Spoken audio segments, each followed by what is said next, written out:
Hello friends, welcome back to Coding Chess. My name is Nelson and this tutorial I'm going to be teaching you guys the basics of CSS.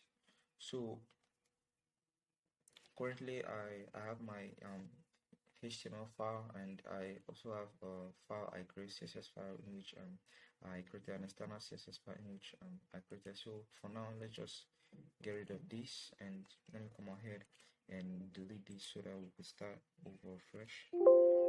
Yeah. So all I do have right now in my editor is my index.html file. Yep. So let me quickly create some elements. So let me say T. Let me say um, today is a nice day. Now let me come beneath this and let me go with H1. Then let me say okay, so feeling very happy today.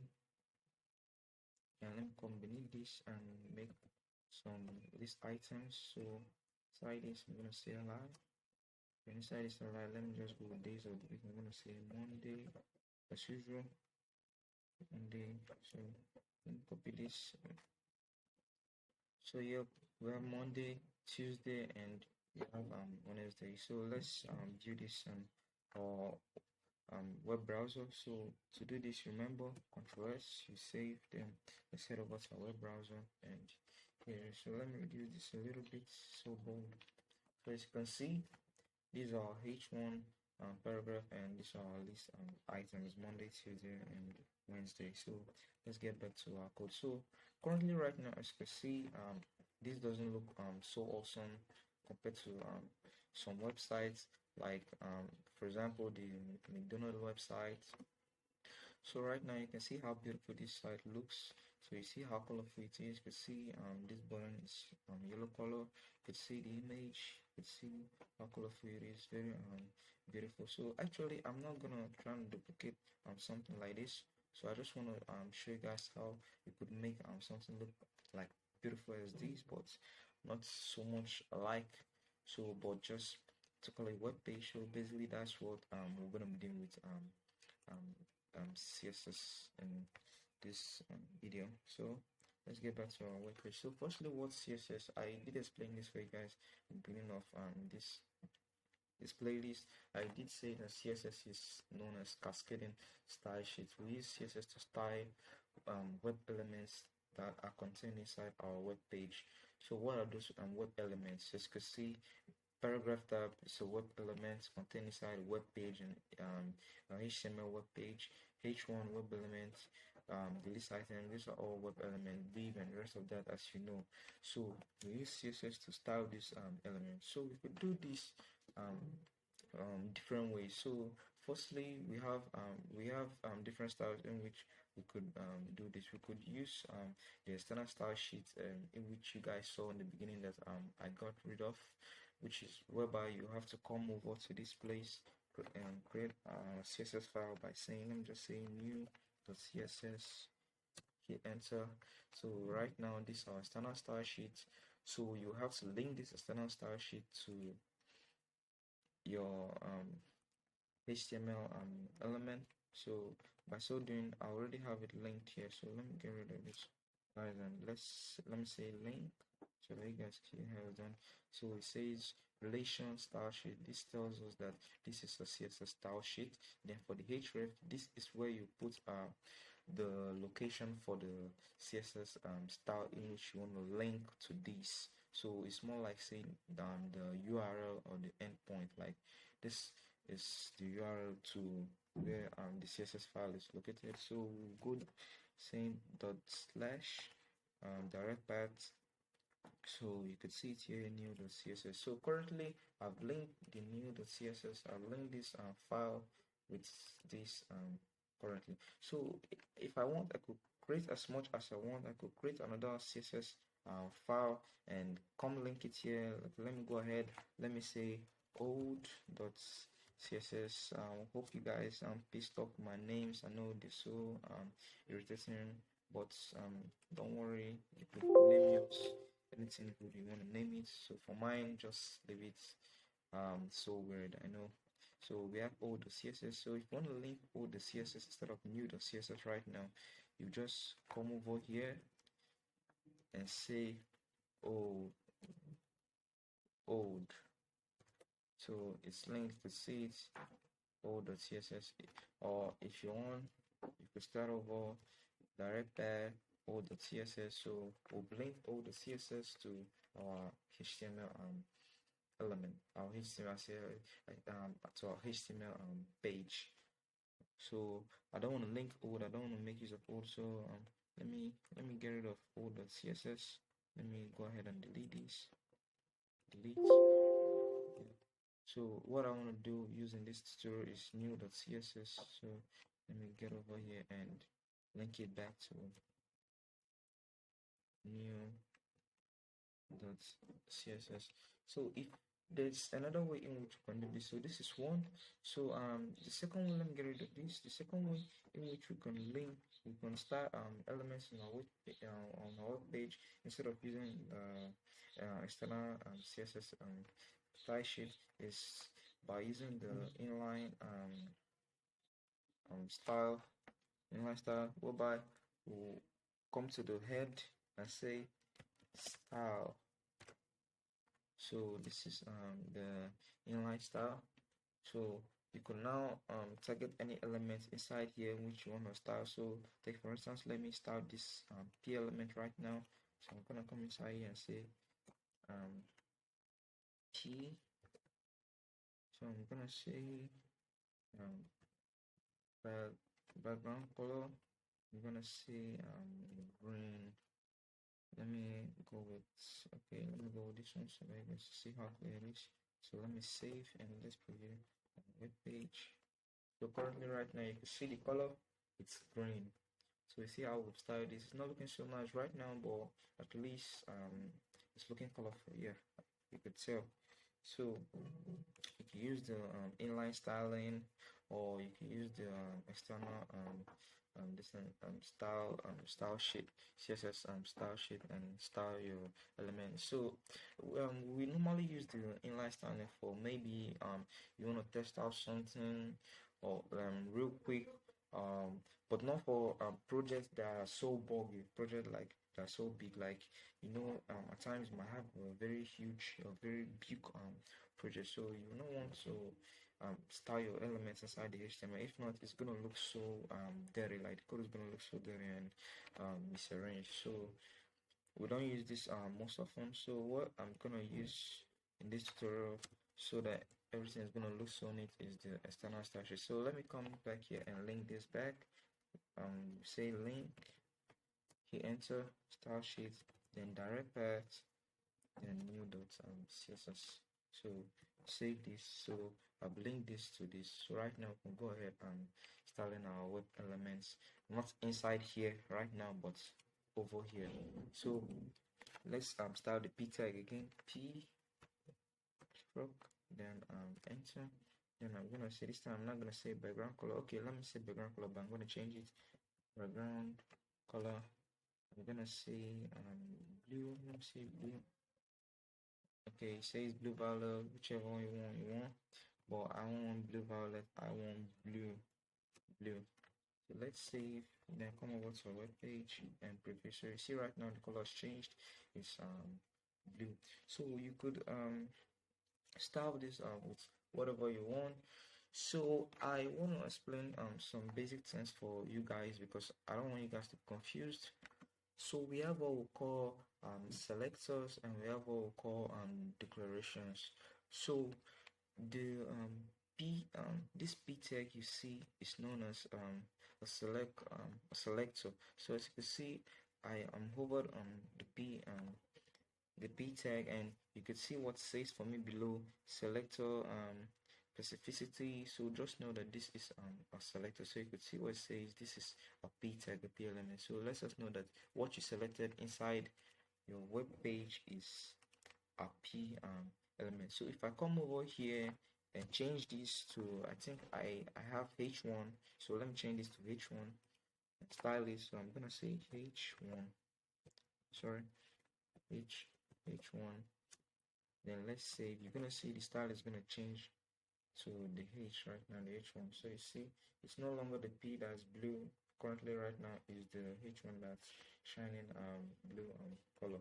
So the selector is used for selecting elements in our web page. Like you target the element directly in which you want. So the element that I targeted for to give the background color blue is H1. This is what this simply means. So I targeted the H1 element inside my index.html to give it a background color of blue. So if you want, you could come change this again to the P, back to the P, save it. So what this simply means is I targeted the P element inside my index.html page and I gave it a background color of blue. So that's the work of a selector. The selector is used to select elements in which you want to style. So we have the selector, then we have the declarations. So the declarations are the different styles in which you give to the elements in which you select. Like as you can see right now, I only have one style, which is the background color. So let me let me make another style. So I'm gonna say font. Let me say font size. Let me make it small. Let me say something like 20 pixels. So we have different units of this measurement. So we have pixel, we have percentage, we have viewport height, we have viewport width. But like I just want us to use pixel for the case of this tutorial, because pixel is much more like popular and it's easy. And so we're not going to dive into this right now, so let's just leave this for now. So font size 20 pixels, save. Then let's preview it on the web browser. So you can see it's reduced, but you guys can notice. So let me reduce it again so that it's gonna look so smooth, tiny for everyone to see. So 5, save. So let's preview this in the browser. So you can see it's so tiny. Let me zoom. So you can see it's very tiny. It's looking very tiny because I said 5 pixels. So you can see that's for the font size. And yeah, you could style put in as much declarations as you want. So let me get rid of the background color, and the font size looks so small, so let me leave it at 20 pixels. Save. Then let me say color.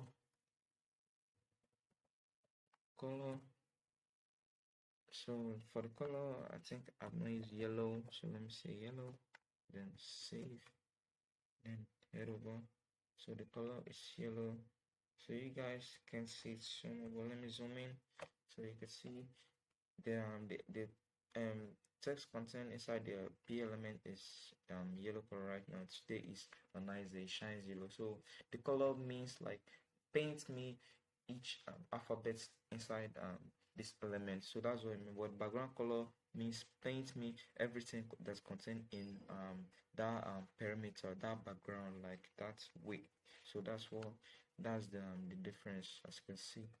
So let's head back, and that's that for colors. So we have another one that we call text decoration. So let me go with dashed first. So let's get here. Okay, let me save again. Let me save again. So it didn't reflect, but you could change this to let's say underline. Save. So you could see it underlines our our paragraph elements. You can see this underlined. So that's that for text decoration. So we also have another one which call font family. So you could choose any font family in which you want, which is the font type in which you want. So let me go with Times New Roman. So save up. and come here and you see it's changed to Times New Roman. So, and also we do have another declaration known as text align. You could see center and justify and a lot of there. So I want to align the paragraph element to the center. So save and let's preview in the web browser. And as you can see, today is a nice day. You can see the element aligns to the center. So we have another declaration which is line height. So for line height, I'm gonna say 50 pixels. I'll save. So come here, as you can see the spacing. As you can see, this is spacing so much. So let me reduce this. The line height is like the vertical height from the element. So today is a nice day. This is the element. So the vertical height year and here is what they mean by line height. So let me reduce this so that you guys could spot the difference. Okay, let me say 10 and save up. So come over here. So you see it's back to normal. It's normal that wild. So let's get back, and we also have what we call text shadow. So I'm gonna say 2 pixels and 2 pixels. Then we're gonna give it a color of light. Okay, no. Let me see black. Let me see how this is gonna look. See. So you can see it's not looking so good, but you get what I mean. So let me change this from black so that it's not gonna look so ugly as there. So let me pick my color. So black. Let me see red. Yeah, I think it's gonna look good. So save. So you can see the shadow of the text is behind. As you see, it's red. So this is for the vertical side, the Y. Then the second one, this second one here, this 2 pixel is for the x-axis, the horizontal axis, the x. So then the color. So it takes in 3 properties. First, the measurement for the y, then for the x, then the color. So then there's another declaration in which is known as padding and margin. So I'm gonna say padding let me say what's it pixels. Let me say this and this view now, brother. So you could see the space in which it gave. So let me show you guys. Let me introduce something new to you guys. So as you can see at the right side of my screen, this is known as the developer's environment. So in the developer's environment, this makes work so easy for the developer. You could come over view your web page. Like as you can see, I'm currently hovered at the body. So now I'm hovered at the body. You could see this yellow line is off. So you could see the yellow line around it, which shows me that this is the perimeter for every element inside my body. So if I come beneath that for the paragraph tag, this tells me that this is the perimeter for the paragraph tag. So this is the element of paragraph tag for H1. You can see it goes then and highlights the H1 element, telling me that this is the perimeter for the H1. Then let me scroll down again. So for the another list, so you can see it comes down and still shows me sensing for the another list. So currently right here, as you can see, I want to explain for you guys what padding and merging is, so that you guys are gonna know what it is. So padding is the internal space that's been given from an element. So if take for instance this today is a nice day, so this is our text element. So the internal space that's being given is known as padding. Okay, let me use an image to explain this for you guys so that it's clearer the more. So right now this is an image I got online, so you can see. So take for instance this is our content, so this is our text element. So around it, outside this text elements above, you can see this is the padding, then this is the border, then the margin. So the padding is the internal space around the content.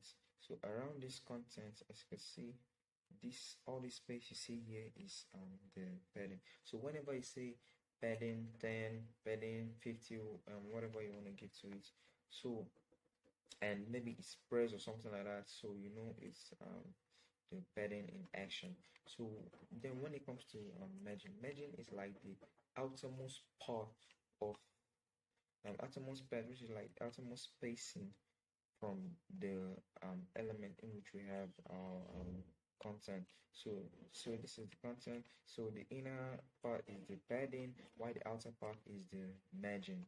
So let's get back to what we have in our web content. So I did say padding 40. So I did say padding 40, and let's preview this, and you can see the spacing bar when I come over the P element. So you see the purple color, so you can see the purple color around it. So that is the padding. So padding up and down, padding left and right, that's the purple color. Then for the margin is the yellow color around that. So if I say margin, it's gonna spread for me those yellow colors you can see. Then for the padding is the purple color. So let me increase this again so that you guys can see. So let's head back here. So I'm gonna say padding 100. I know it's a little crazy, but I just want you guys to understand what I'm doing. So let me save up. So let's come back and preview. You can see he's really crazy here. Okay, let's go to the side for the P. So you could see it's so gigantic right now. It's like it's very big, it's wide. So you can see the pattern is big currently right now because I said 100 pixel, and you know you're gonna expect to be a lot more wider. Then for the margin, I'm not done anything on margin, just the pattern I'm dealing with so far. So let's get back and do more padding. So instead of saying just padding, you could say padding. You could say padding from the left to be, let me say 50, sorry, to be 50 pixels, and save up, and let's preview on our browser. So for the, let's over to our P. So you could see from the left, see the space in which the thing gave, which is the purple color. You know our pattern is purple color, so you see the space. So let me make this more obvious. So let me say 70. Save. Let's come over. The it's not, yeah, it's not so obvious, but at least you guys get what I'm trying to do. So you see from the left, you can see it shifted a little bit inside. So let me see from the right this time around. So pattern from the right, pattern from the right. Let me see. So this time around, you can see the purple color is no longer on the left side, but this time around it's on the right side. So pattern from the right, you see it shifts the element from the right side into the left side. So that's it. So we also have top and bottom. So you could say pattern from the top, save 20 pixels. So let's come over here. So you can see the purple color from top, it brings the element down. So pushes it down so you could see. Then you could also say pattern from the bottom, save, and let's preview this. Then over here, so you can see from the bottom, pushes the element up, see the purple color. So that's it. So we also have the margin. I told you guys about the margin. So if you come over here, you can see the purple, the padding, then the yellow, which is for the margin. So let me get back to my diagram. So I told you guys, as you can see, this is the padding, then the margin is the outermost spacing around the content in which you have. So let's get back here. So you can see the outermost spacing around the content in which around this content, that's gonna be the margin. So let's get this done. So instead of saying padding this time around, get rid of this and say margin, then let's save and come over here. So let me get my pin. So this time around, you ain't seeing the purple color, but what you're seeing right now is the yellow color. So this points to the margin. So the yellow is for the margin, as you all know. So you can see the spacing which is around the outermost spacing, so which is 70 pixels for the margin. So if you also do the same thing which you did for the pattern, you could come here and say margin top, save. So it's gonna push the element from the top down. Then let's go over here. So you see the yellow color from top pushes the element down, and that's it. So you could do a whole lot that you want. So it's not necessarily just the p element. So you can apply these styles to the h1, the another list, and whatsoever element you want to apply this to. So there's another thing that I want to do in this video. So currently right now, as you can see, we have these dots. So let me show you guys how to get rid of this dot. If maybe you're making a link to something or whatever you want to use it to. So let's get back to the style. So I'm gonna select the elements. I'm gonna say li. I'm targeting the list items inside our HTML page. So I'm gonna say list starter.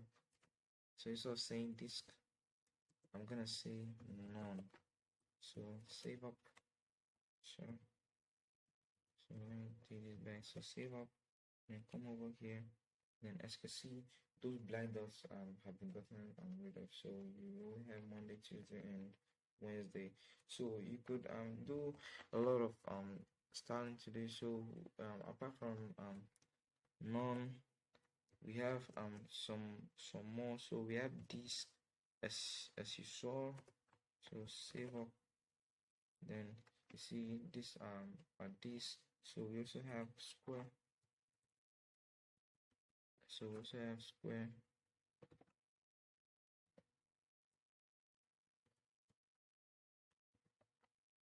We also have square, and then come over. So you see it's squared. You see these boxes square shape. So there's it. So you could do a whole lot to this as you want.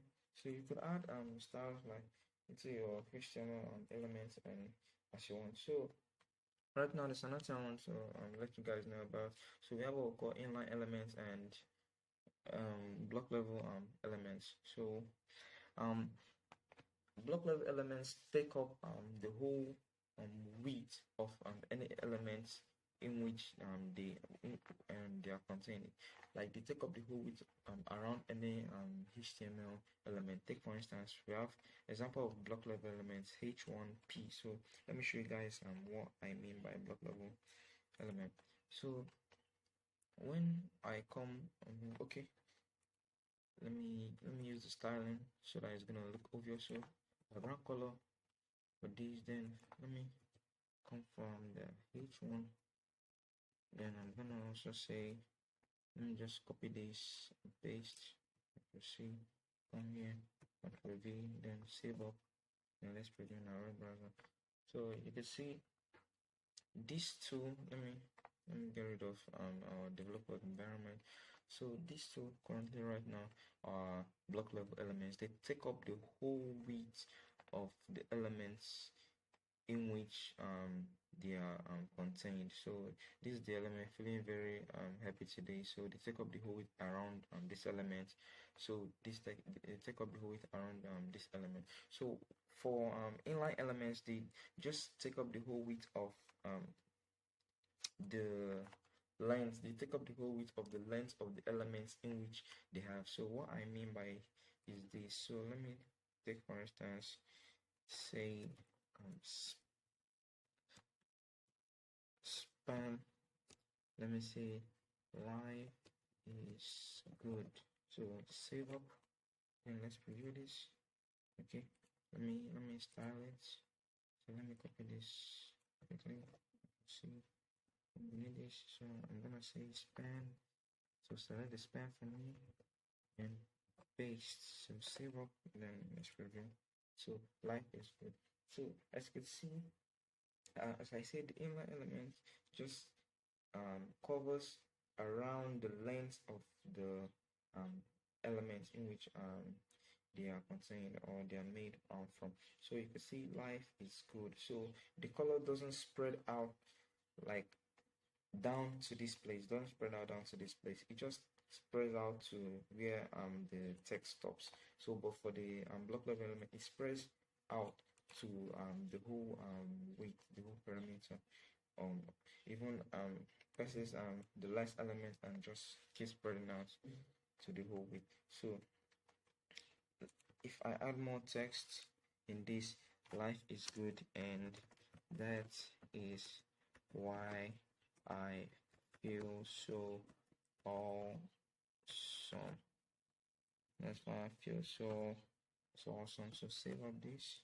So come over. So you can see, as I told you guys, it takes up the it starts off like the length of the elements in which it has. So if I write a lot of text to this, it's gonna keep spreading. So if I reduce this, it's gonna be, so that's the and for that's for the inline elements. And the inline elements like are not always found like this way in the HTML page. So you could barely see inline elements like this. So where we normally use, let me call this approx. So normally use inline elements like maybe you want to be specific about something. Let me say a blog post or something. You could post this inside this. Let me not say feeling awesome. Let me say very.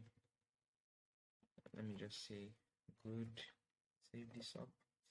Then come here, and for this, I'm gonna change this color to something like red, so that's gonna look obvious. So save, and let's bring in our browser. So you could see this is the inline element. So inline elements can be contained inside block level elements, but block level elements can be contained inside inline elements. So you could see, let me see, if I have a blog post and I want to be specific about maybe a particular text in which maybe I want to capture the eyes of my visitors to my website, so I can use the inline element to make this specific. We have more examples of inline elements like the the um, like the link and the rest of that. So if you want to learn more about this, you could, this is my very good friend W3 Schools. So you could see HTML block elements, and he has lots more to say and to explain to you guys about this. So firstly it says two commonly used block elements are P and D, in which we used P in our our example. So here are the block level elements HTML. So you can see lots and lots of them. So inline elements, it says an inline element does not start on a new line. That's why I told you guys earlier that we barely start an inline element on a new line.